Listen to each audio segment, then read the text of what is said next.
And it says we're on air. And it says we're on air. So that's good. I'm not altogether sure why it's doing some stuff it's doing, but that's... Wait, what happens if I do this? Okay, it's gone a bit skew-if, but that's all right. I don't care that much. Okay, now we want to find our little chat window. We want to find the chat window so that we can talk to people.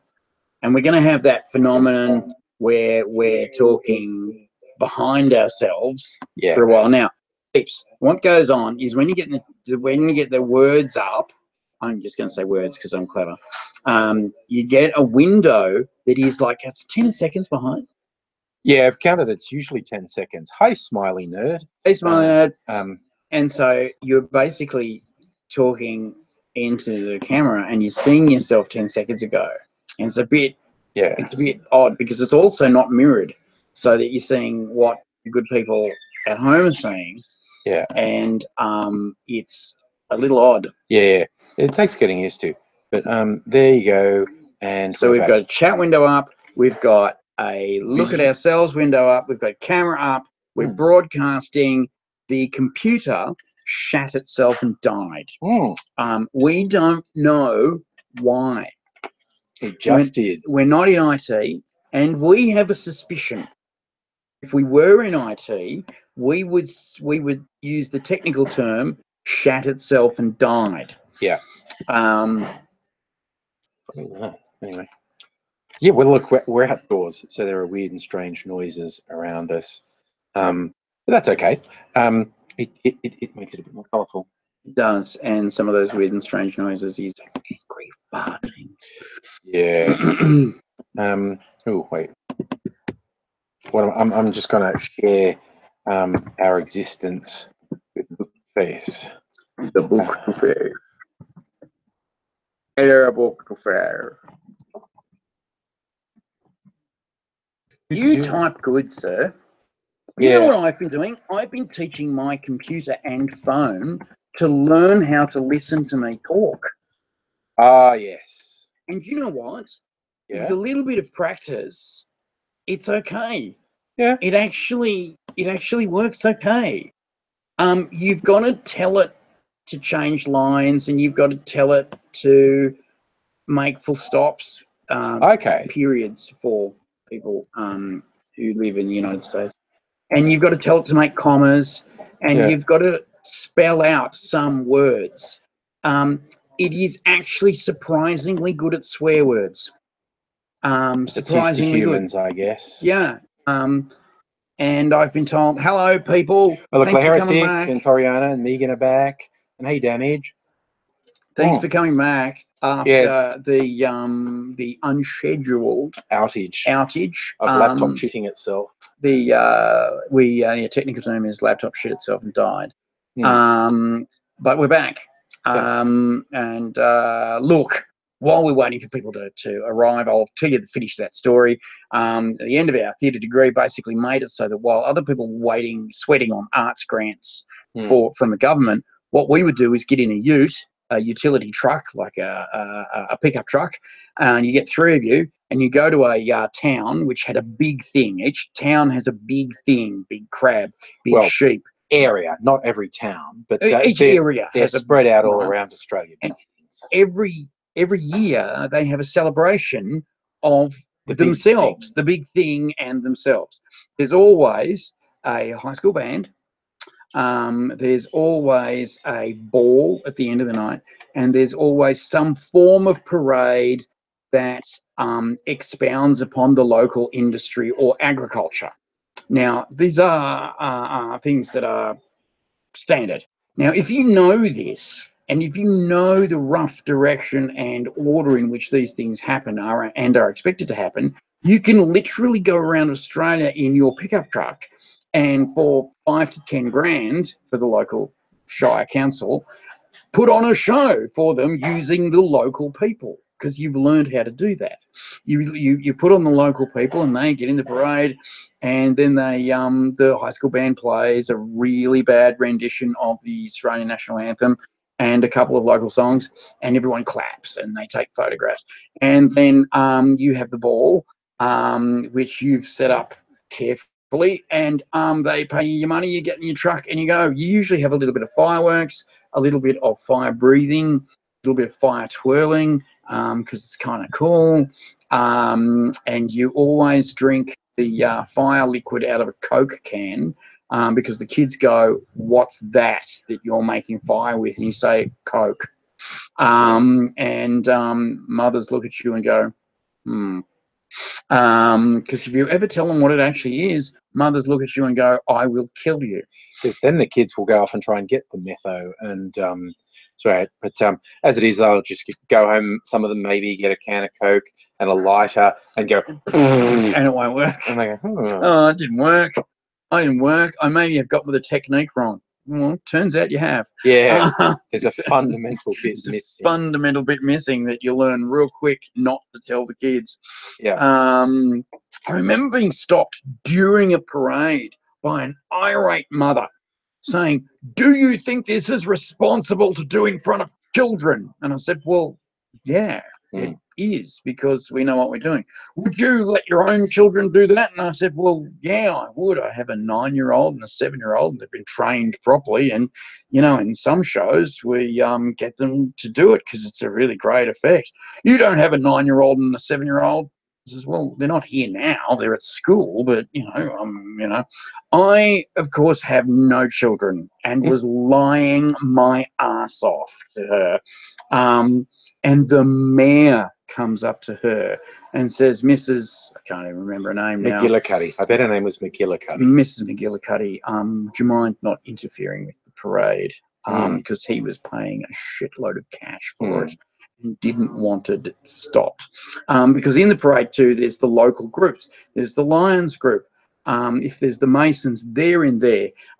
If there's a local charity like the Salvos or the Vinnies, depending on which town you go to, because there's only a Vinnies or only a Salvos in a small country town, because they're either Anglican or they're Catholic, and they're not the same, because it's a thing. Geez, I went to one town way out west of Dubbo, like where the sand goes from white to red. And you know you're in the middle of Australia when the sand goes red. And basically in the parade out there, and it took us fucking 8 hours to get out there. Like, it was a long way away. And so we get out there and the Muslims were there. And these Muslims had their bit of the parade, and no one batted an eyelid. And of course, what it was these Muslims had been around since the camel trains of the early mining and exploration days, and they'd stayed. Yeah. They had a broader Australian accent than me and prayed 5 times a day. Yeah. I was about to ask if they were descended from the camel traders. They were from the 1800s or 1800s. You know, they had more of a claim on Australian skippydom than I did. Yeah. And you know, they're like, "Yeah, mate, there you go. You know, look, it's 12:15. I'm just gonna have to go and have a pray." So off they go, have a pray, come back. And these guys were interesting because at the pub later at the ball, they would have 3 drinks. And that was it. And so I said to him, "I thought Muslims weren't allowed to drink." He says, No. Muslims aren't allowed to get intoxicated. You're allowed to drink. You're just not allowed to get pissed." I love people's different interpretations to suit themselves. And that's great. And he sort of he said, "I can show you the passage in the Quran. It says intoxicated." And in fact, you do realise that Muslims invented alcohol. And I didn't know that. But I did a bit of research later and found out he's right. He's really right. So, yeah, we got really great adventures while all these people were sweating on their aunt's grant that sometimes didn't come through. And we were making a bit of money, and we were juggling, and we were fire breathing, and we were doing stuff. And then we'd come back and spend all our money on usually substances, recreational substances. Yeah. Hey, look, and hey to Wrestling Days and Tara, we came back at 4. We tried to start at 3:30 and had a technical problem. Now we're back, so it seems like your notification got through at about the right time. Sweet. And Toriana, you were absolutely right. AIDzee's had an interesting life. It's been a lot of colour and movement. I have had a lot of colour and movement in my existence. Yeah. Some of it I never set up. Like people go, you know, AIDzee, you've been in trouble a lot, and I go, that's real. Yeah. Oh, you must have searched for trouble. No, basically, trouble found me. Yeah. I would be doing simple things, simple things, right? Simple plans. Like me, a few other guys would be burglarizing a shop. Yeah. Simple plan. Very straightforward thing, not planning on trouble. No, not planning on trouble, when a ring-in that we had decided for some reason to burn down the shop while we were in it. What goes through the mind? Now, what had happened, of course, we got into the shop and got locked in, which was awkward, because you don't want to stay there at 8 o'clock in the morning when the shopkeeper turns up and goes, I didn't plan for you to be here. Yeah. Why have you got sacks full of my goods? Wearing little masks, sacks with dollar signs on them. Dollar signs, you know, all that. All that stuff. With stripy shirts. The whole bit, you know. Yes. And so we've gone, all right, we need to exfiltrate this situation with what we've got. And this guy that we came in with us said, oh, I know, I'll set us up an escape route. Okay, good. And he's bloody set fire to the place. And we've all looked at him going, that's not an escape route. That's a way to attract attention and kill us. So one of our number has taken the till and thrown it through the front window to effect our escape. Unfortunately, the backdrop has blown up the shop and blew us all out of the shop. And we were singed. And so we were like walking away from this situation as calmly as we could, because you never run. That's a bit obvious if you're obvious if you're running with sacks full of goods. So we were trying to calmly walk away. And police persons stopped us and said, gentlemen, you seem to have contracted burns. Why? Oh, I hadn't noticed them, sir. Oh, I really must be more careful with my cigarette lighter. You see, the other thing I noticed is that there's a shop behind you on fire. I see. I can't see how these two are connected. I think it's a coincidence. They didn't think so. We all got arrested. No. Say a quick hi to Screever and Tara. Hi, Screever. Hi, Tara. And Pat, Wrestling Days. Yeah, you know, misadventures, boyish hijinks. No, not looking for trouble. No. Well, what we were trying to do was set up our own small business of substance supply. You're an entrepreneur. Entrepreneuring, right? That's all we were supposed to do, was get enough money together to get stock to then sell to willing participants, right? That's all we're trying to do. Just part of the capitalist system. Part of the capitalist system, right? Right. Get a capital together, buy stock, sell stock. Is it that simple? Is that a simple plan? Yes. And our methods for getting capital just became more and more just not marginal.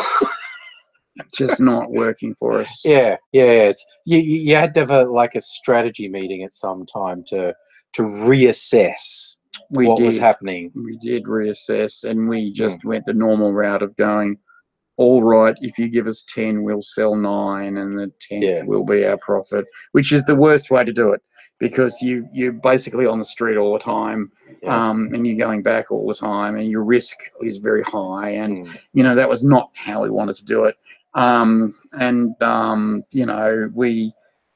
We accidentally got in porn,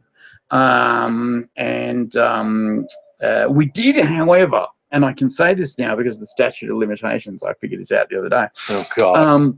We eventually hooked up with a group of people who were into doing insurance jobs for families who were in trouble.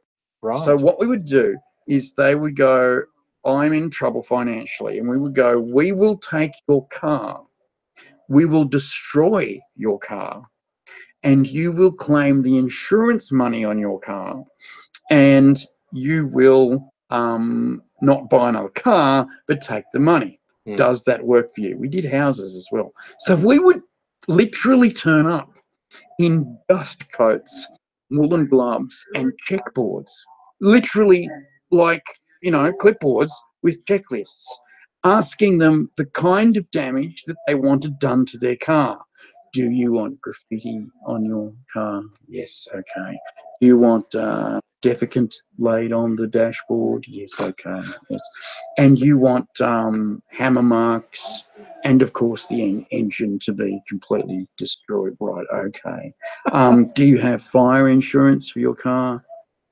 So we will burn it. Okay, fabulous. Is there anything in the car that you want taken out before, because you want it back when we're finished?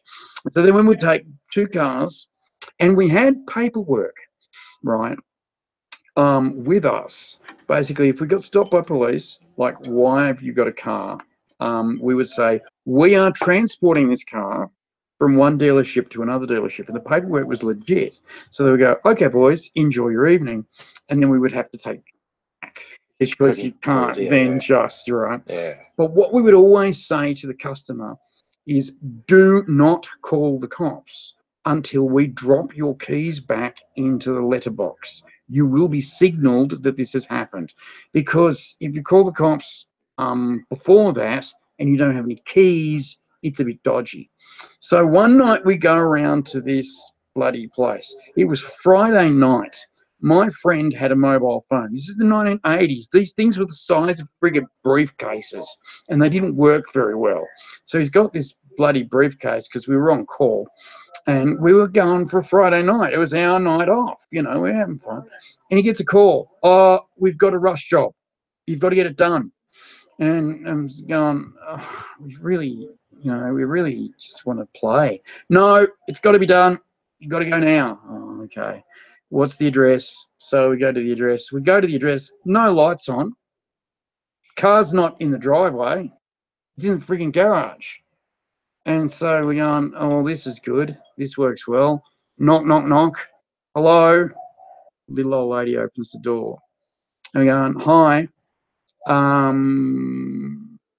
So we're here for the car.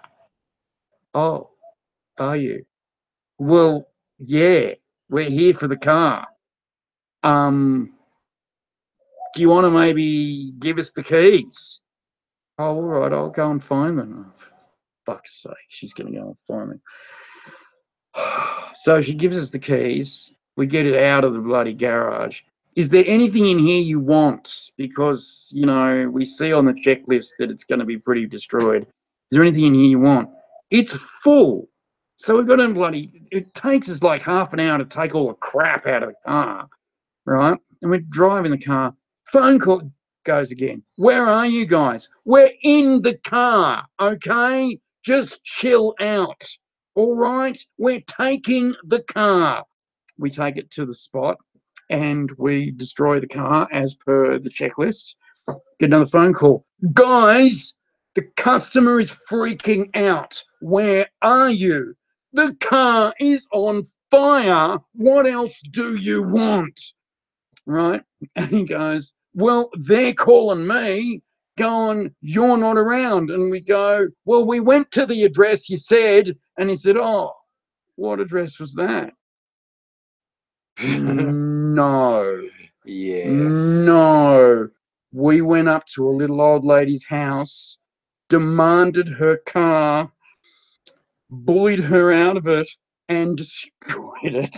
Then we had to quickly go to the actual client's place. Go, oh yeah, sorry we're late. We stupidly parked the car next to the first burning car and destroy it, and the night does not go well. Finally, we go to the boss. What are you going to do? And he says, well, we've got to get her a new car. For God's sake. Anyway, feel bad. Anyway, so we go to her house going, we apologize for breaking your car and bullying you out of your car.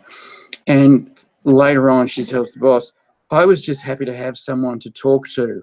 Yeah. Oh, So good. Crunch. So we went around and visited her, and she had a quite interesting life. I won't go into it immediately, but she was in the 20s and was quite the wild girl. So we would go around there every now and again, have a cup of tea and listen to stories. It was fun. We went to her funeral. It was really sad. But she was really lovely, and she gave us a car after we demanded it off her. So I'm telling you, if you believe or can convince yourself that you are in the right place at the right time, you can convince anyone of anything and get anything done. Yeah. If you walk up to if you mean it, if you walk right up to a place and say, you must give me the keys to this place now, they will do it. And I have used this trick a few times, and it really works. But yes, no, she got a new car, and we used to visit her every now and again. It was really lovely. But it was one of the biggest fuck-ups we'd ever made in our lives. Weirdly, though, good, because the cops were thrown off the scent because there was no connection between the two cars. So they said, oh, it's joyriders. Sweet. Yeah. And we were picked for this job because we were white, middle-class kids who went to a private school who wouldn't fight with cops. So when we got pulled over, we wouldn't escalate the problem. We'd basically go, hello, sir. What's the problem? What seems to be the problem? And they would, everyone would be chill, and away we go. And we did other things too, but they were way more dodgy, so I'm not going to talk about it. So you can imagine he's not even talking about them. You know how bad they were. I'm going to say hi to Shadow Eyes and Jim, who drop in and heist. Jim did say he misses all the nipple pinching you did, so, you know. Not sure if you'd even, that's sort of like, remember I'm the guy whose nipples you pinched. That's a really long list. I don't know. But it's, I'm not minimizing the nipple pinching. No. But there was a lot of nipple pinching. I mean, I was on drugs. It's kind of like when someone, accosted me on some social media saying, you said a bad thing to me.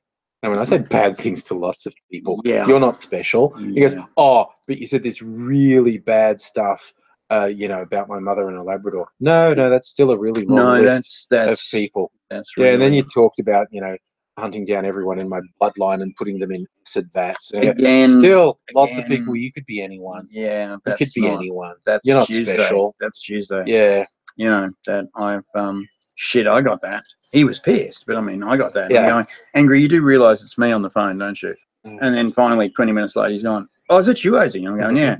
Oh, I've called the wrong number. Oh, so yeah. Away it goes. Shall I tell you about my confession? Oh, we'll get into that. I should just say, Tara's asking about the car audio place that's rumoured to have started with merch that fell off the back of a truck. Look, honestly, there are a lot of legitimate businesses who started off in completely dealing in stolen goods. There's a lot of that. Is it? And Toriana wants, from both of us, the weirdest way you've met a friend. I mean, I guess it depends on your definition of weird. I mean, for fuck's sake, a lot of people say meeting people on YouTube is weird. Depends how easily weirded you are. How graphic do you want me to get? Yeah. How graphic do you want me to get? Do you want me to get really graphic about the weirdest way I met a friend? It's up to you. It's your call. Yeah. No, it's probably going to involve an orgy or something, is it? Yep. Yeah. It is. Meeting someone on a slip and slide. Not. It was slippery. That's what I mean. Yes, go for it. Okay, all right. So I'm at this group event. I'm going to say group event, where everyone was enjoying one another. It's the local Rotary Club's meeting. Wouldn't put it past. And so we're in this not darkened room, but there were red light globes. And I've negotiated with a young man to frankly go down on him. And so I've gone down on him. And I'm there happily going away.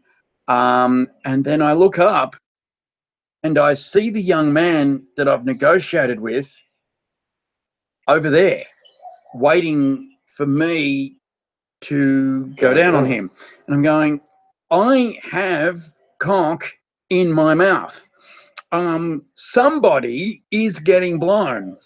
And I look up and there's a guy going, hey. And I've gone, ah.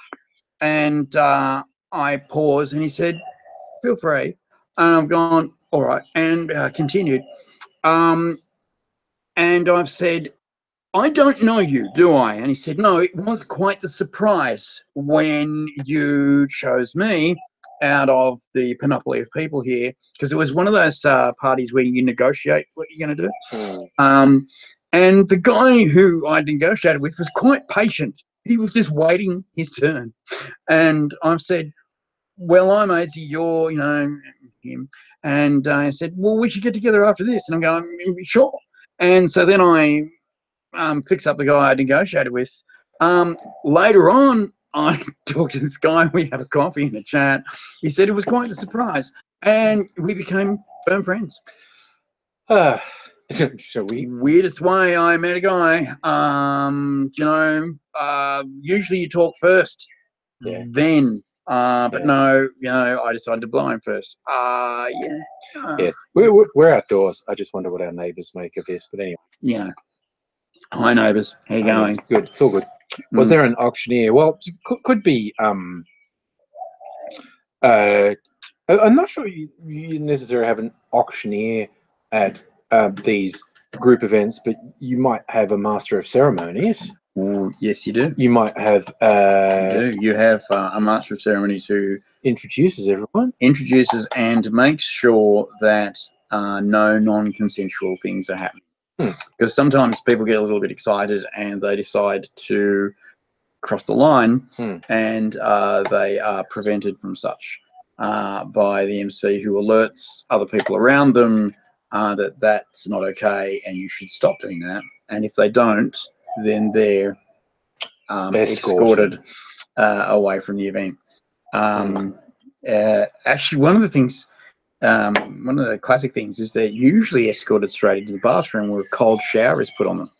Yeah. And that actually takes the wind out of them straight away. Yeah, the impulsiveness goes away a little. Straight away, and it calms right down. And start to see the error of their ways, as it were. Yeah, absolutely. But yeah, these events were quite fascinating. Quite fascinating. I really wasn't in this scene at all. The only reason I got into this scene was that I was outed at high school as being a fag by one of my best friends, which was disappointing. Because in those days, if you're a fag, you can get killed. And so he's told everyone my secret. And I've gone, great, I am now persona non grata, and no one talked to me for about 8 months. And then I was invited to a party because I'm not a bad guy. And there were 3 girls there who decided they were going to have some cruel fun by taking the fag guy and sexually aggressively taking him and watch him freak out and run away. Because he didn't like the lady bits, was their assumption. Because that's their assumption. And so one of them's gone in and had a go, and I've gone, yeah, right, fine. And she's come out and gone, oh, that didn't work as expected. And the other one goes, the second one goes, you've done it all wrong, and gone in, and she's come out going, that didn't go as expected. And the third one goes, well, what's happening here? And goes in, and they've gone, well, that was different and interesting. Maybe we should take him around a little bit and see what capacities he has. And from then on in, I was the double adapter for that scene. and I was passed around like an hors d'oeuvre to a few people, which you know, could be undignifying, but frankly, I was having a fucking great time. I thought that was fucking awesome. I loved it. And you know, you're supposed to go, oh, you know, I'm being treated, you know, with indignity and disrespect. No, I didn't care. Didn't care at all. Would do anything, did do anything. Was particularly helpful with some relationships. Yeah. Yeah.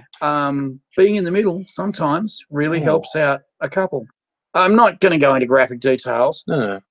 Haven't I? Yeah, a little bit. Yeah. But I was thinking, speaking of undignified and poor public behaviour, the thing I did like a tease in the title of the video. It's a story you told me the other day. This is a recent one. Like all this other stuff he's saying is literally decades in the past, which is one reason to feel comfortable saying it. But in the current things, everyone always wants to know how AIDzee is, because there's a few health challenges in there. And you have various medications, actual legal prescribed ones, in your system at various times. Some of them are on board right now. Yeah. And look, they can have effects on the body, and you don't necessarily have complete control over some functions that you assume you have control over. So I've gone in and they've said to me, this is the gastro people, we're not real happy with our last spit roast. Now, a spit roast is when they put a tube down your front and a tube up your bum, and there's a bit in the middle they can't see, right? There's a bit that they can't actually get to. Because the one, you know, it's an arthroscope and an endoscope? Endoscope, colonoscope. Colonoscope. Yeah. Colonoscopy, yeah. Colonoscope and endoscope. Endoscope, colonoscopy. What's an arthroscope? Or did I make that up? Arthroscope is in bones. Oh, it goes in, yeah, okay. So, yeah. So, one little fiber optic flexible thing down here, and one little fiber optic flexible thing up here, and never the twain shall meet. Shall meet. They won't meet. Because there's a lot, particularly for the butt camera, to work its way around, and it can't get all the way. The throat one doesn't actually go down that far. It goes to the stomach. It goes a little bit past the stomach. Yeah. A little tiny bit past the stomach. So there's this 12 centimetre area they can't see. And so if they're really worried about it, what they do is they put a pill cam in there. And these things are expensive. They're like $3,000 a go. And what they do is they swallow them, and they've got a little light on them that flashes, which is weird because you can see it through you.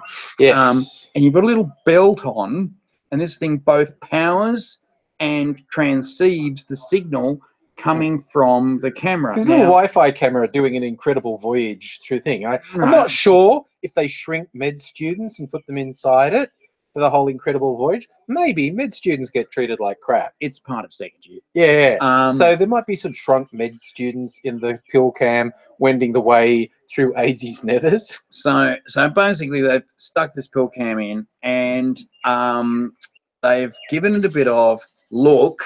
It'll be all gone by 5 o'clock, right? And then I go in and early, and they put it in and they say, it's going a bit slow. So we're going to give you this medication to make it a bit fast. Problem. To push things through your system. Push things through your system. And when you're getting things to push things through your system, things get pushed through your system. Okay, so I've gone, okay, and they're still not real happy with how fast it's going, so more push through the system. Now, what they don't tell you about a pill cam is, because you've fasted for a couple of days, right, is because they want to see what's in there. And it's not a film like 36 frames a second. They take a photo every 2 or 3 seconds, okay? And it gets transceived on this thing that you wear, and a little machine, and you wear this all day, and people look at you like you're, you know, some kind of weirdo. And I'm going, well, I'm used to that. And then basically what they don't tell you is that there is the possibility of shart. Yes. I'm just going to throw in Sarah was asking about the movie, about that. It was Incredible Voyage. That's why I was calling this an Incredible Voyage, by the by. But yes, so this is where we get to the shouting story, because with this funny thing working its way through your system. With the meds that are pushing it through the system. Losing a bit of control. All right. So there's no actual food in you, so you're gassing all day, right? You're giving it a bit of crop dust that, crop dust this, crop dust that. Keep walking. No one will know who it was. No one's there. No one cares. I'm in a lift. That makes for an amusing conversation later. So what they don't tell you is there is high risk of shart. Now, I was supposed to go back in at 5 o'clock and get this bloody stuff off me, and the pill cam makes its way out of you. Now, the first question everyone asks is, do they use the pill cam again? No. Single use. Single use. Regarded as too high a risk of infection, even if you, I don't know, put it through the dishwasher. Even if you scrub it. Yeah. No, it just goes away. So basically, they're not happy at 5 o'clock with how far it's gone through. More meds. And I've gone, this is a lot of meds, and I'm feeling a bit gassy. I'm feeling a bit bloated here. And so on my way out, they say, and I get claustrophobic, so this thing is a bit tight, and I'm not real happy. But it's coming off at 5, so okay. So they say, well, it's not coming off now. It's going to stay on till 11 o'clock at night. And I'm going, I am unhappy about this because I am claustrophobic and this thing's constrictive. I'm just going to have to fucking get into my meditation apps a lot. So I get on the bus going home and I feel the gurgle.